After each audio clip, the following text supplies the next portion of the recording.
Evet efendim, 8'de sağlığın bugünkü konuğu medikal estetik hekimi Doktor Saliha Sönmez Ateş. Hocam hoş geldiniz. Hoş bulduk. Hoş geldiniz. Hoş Yine bulduk. her zaman olduğu gibi çok şıksınız. Çok teşekkür ederim. Siz de öyle. Karşılıklı hocam, birbirimize hazırlanıyoruz. Aslında öyle değil midir? Kadınlar hemcinsleri için kendilerine bakarlar. Doğru mudur? Daha çok hemcinsleri için giyinirler, süslenirler. Son yıllarda algı bu tarafa doğru kaydı diye düşünüyorum. Bence ben. her zaman öyleydi. En çok kendimiz için. Yani bunun doğru Değil olduğuna mi? inanmak istiyorum. En En çok doğru kendimiz olan için bu ama Sonra da hemcinslerimiz için. Beyler herhalde bizim için biraz daha geriden geri geliyor. planda kalıyorlar diye düşünüyorum. Hocam tabii siz geldiğinizde neler konuşulacağı belli. Alan medikal estetik olunca hep bu alanlarda zaten geziniyoruz. Benim de en sevdiğim konular her zaman. Bugün biraz dolgu üzerine konuşalım istiyorum. Son yıllarda tabii hepimiz biliyor, yani hepimiz böyle derin derin dolgularla doluyuz aslında. Çünkü birçok dolgu alanı var, birçok dolguyla ilgili çeşitli konular var, spekülasyonlar var. Bunları bir uzmandan dinleyelim istiyoruz. Öncelikle bir başlayalım hocam. Dolgu nedir? Dolgu aslında yüzümüzde veya tabii vücut için kullanılanlar da var. Ancak bizim konumuz yüz olduğu için yüzümüzde çökük olan bölgelerin, hacmini kaybetmiş olan bölgelerin biyo uyumlu maddelerle doldurulması, yükseltilmesi, hacminin tekrar kazandırılması çalışması. Evet, burada tabii kalıcılık süresi çok önemli. Çünkü insanların en çok merak ettiği şeylerden biri de bu. İşte kimisi diyor ki işte 4-6 ay, kimisi diyor ki 9-10 aya kadar bu devam edebiliyor. Biraz kalıcılık süresiyle ilgili konuşalım mı? Kalıcılık süresi aslında kullandığınız malzemeye ve çalıştığınız alana göre değişir. Kullandığınız, tabii herkesin biyo uyumlu ürünler kullandığını düşünerek söylüyorum. Kullandığınız malzeme birkaç yapıda olabilir medikal estetik alanında ve kalıcılık süreleri malzemenin yapısına göre farklılık gösterir. Ve çalıştığımız alan bir dudak dolgusuyla bir çene dolgusu asla aynı sürede kalıcılık göstermez. Çünkü dudak çok kullandığımız, mikrodolaşımın çok hızlı olduğu, yapısı narin bir bölge olduğu için ona göre daha hafif moleküler yapıda ürünler kullandığımız için kalıcılığı daha kısa olan bir bölge.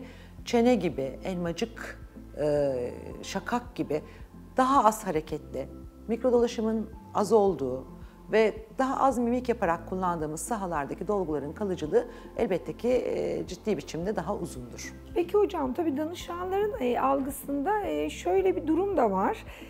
Mesela dolgu yaptırdıktan sonra, örnek veriyorum 8 aydır ya da 1 yıldır diyelim o bölgenin ömrü.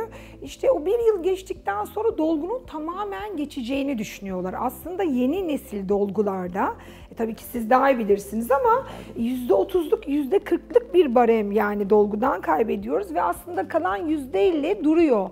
Fakat biz aynaya çok böyle baktığımız için biraz aslında alışıyoruz galiba, değil mi? %100 aslında dolgu erimiyor. Kesinlikle. Dolgu hiçbir zaman %100 kaybolmaz. Dolgu mutlaka aradan kullanım süresinin çok üzerinde bir zaman geçse bile mutlaka rezidü dediğimiz bir miktar dolgu kalır. Ve hyaluronik asidin doku altında kolajen sentezini tetiklediği de artık ispat edilmiş durumda. O yüzden biz aslında hacmin tamamını kaybetmiyoruz. Fakat hem gözümüz alışıyor, hem o yüzde yarattığı ifadeyi seviyoruz. Aynaya baktığımızda o eksikliği hemen hissediyoruz. Özellikle bunu en çok biz dudak dolgusunda yaşarız.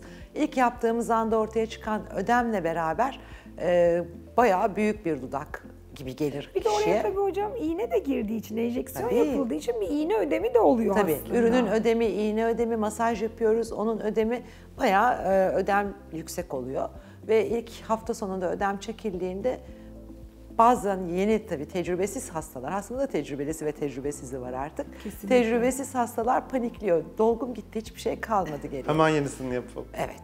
Oysa ki orada bir iyileşme süreci var. Yeni bir dolgu koyulması için mutlaka o sürenin geçmesini bekliyorum ben. Ve oturduktan sonra gözümüz alışınca böyle eski hali daha iyiydi, az geldi bu. Ve o noktada işte gerçekten az mı? Yoksa kişinin göz alışkanlığına yenildiğini mi iyi tespit etmek ve doğal dolgulara ulaşmak gerekiyor. Kesinlikle hocam, çok doğru. Peki işlem sonrası süreç nasıldır? Biraz bunu da konuşalım mı? Tabii yine bölgeden bölgeye fark eder. En çok ödem yapacak saha az önce de konuştuğumuz gibi dudak dolgusu. Çünkü çok hassas ve ince bir bölge. Sert bir darbe bile dudağımızda şişme ve morarma yaratırken iğne girişiyle beraber içeriye bir ürünün zerk edilmesi, masaj yapılması gibi durumlarla o bölgede ödem olacaktır. Yüzün daha ağır bölgelerinde özellikle sıvı yüz germe uyguladığımız şakaktan başlayıp tüm elmacık kemiği bölgesi çok fazla ödemi belli etmez. Mutlaka orada da hem ürüne hem travmaya bağlı ödem gelişmekle beraber daha kalın bölgeler olduğu için ödemi hasta çok fazla hissetmez. Göz altı ve dudakta daha çok hissediyoruz Daha hassas değil mi hocam? bölgelerde. Daha hassas bölgelerde. Dolayısıyla başımıza en çok gelecek olan uygulama sonrası iş ödemdir. Bunun akabinde bazen iğneli işlem olduğu için morarma görülebilir. Daha da fazla bir sıkıntı çoğunlukla Tabii olmaz. bu uygulamalar falan yapıyoruz işlem sonrasında herhalde. Evet. Biraz bir nebze de olsa Bir nebze azaltıyor. rahatlatıyor. Bununla ilgili kremler uyguluyoruz. Gerekirse ilacını veriyoruz ama dediğim gibi öyle ilaç verme safhasına çok ulaşmayan minik ödemler en fazla morluk ortaya çıkıyor. Başka da böyle hastanın canını sıkacak, günlük hayatını etkileyecek, engelleyecek herhangi bir olumsuz durum yaşanmıyor. Dolgudaki benim en sevdiğim durum hemen sonucunu belli etmesi. Anında o etkiyi görebilmemiz kesinlikle. Hemen kendini O bir iyi dinamik hissetme etkiyi- hali. O beni çok keyiflendiriyor. Veya yüz şekillendirme yapıyorsanız çalıştığınız sahadaki gençleşme, dirileşme, lifting etkisi, ortaya çıkardığı o istediğimiz ifade, kadınsa feminen, erkekse daha maskülen ifadeler hemen ortaya çıkıyor ve bu çok keyifli bunu hemen görmek. Evet. Kişiye özel tedavi de çok önemli aslında. Bizim aslında hep uyguladığımız işlemler. Burada kişiye özel, kişiye spesifik tedaviler sağlamak.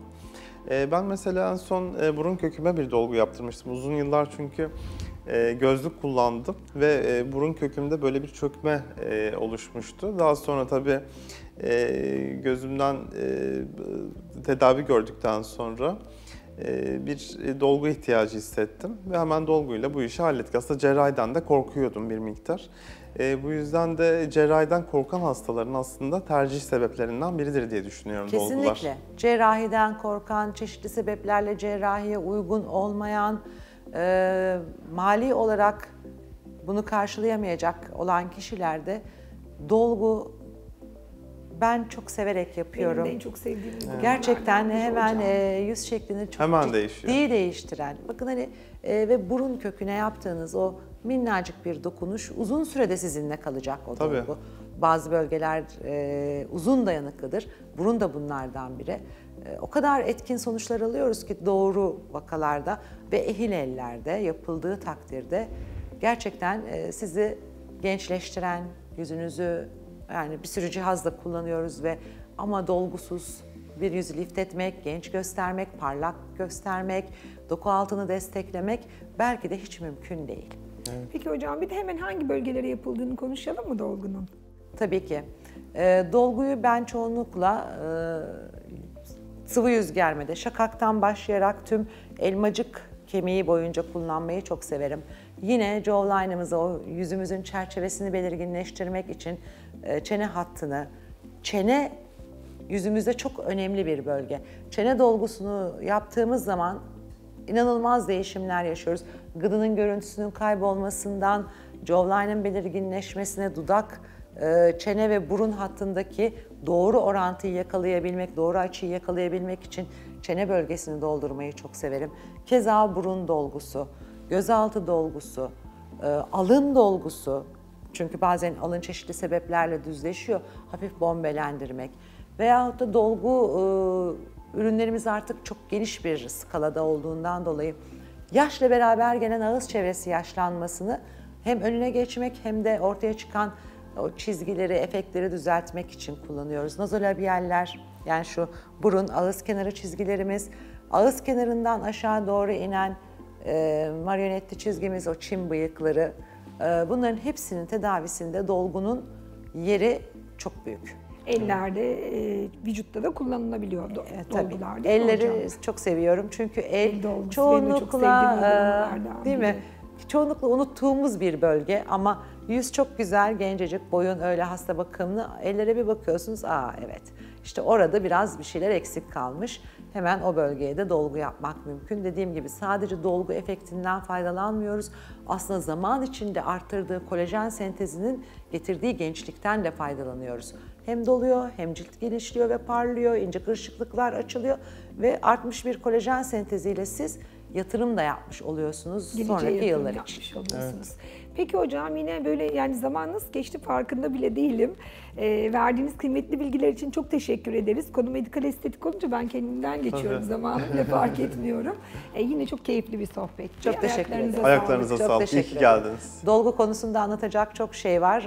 Belki başka programlarda Kesinlikle bölgesel dolgulara değinerek daha ayrıntılı konuşuruz. Kesinlikle. Mutlaka bekliyoruz sizi. 8'de Sağlığın bugünkü konu efendim medikal estetik hekimi Doktor Salih Sönmez Ateş'ti. Kendisi bize dolgu uygulamalarından bahsetti. Dolgu uygulamaların hangi alanlara yapıldığından söz etti. Biraz dolgu uygulamasıyla yapılan sıvı yüz germeden bahsetti. Çok da kıymetli bilgiler aldık kendisinden. Kendisine çok teşekkür ediyoruz. 8'de Sağlık tüm hızıyla devam ediyor efendim. Bizi izlemeye devam edin.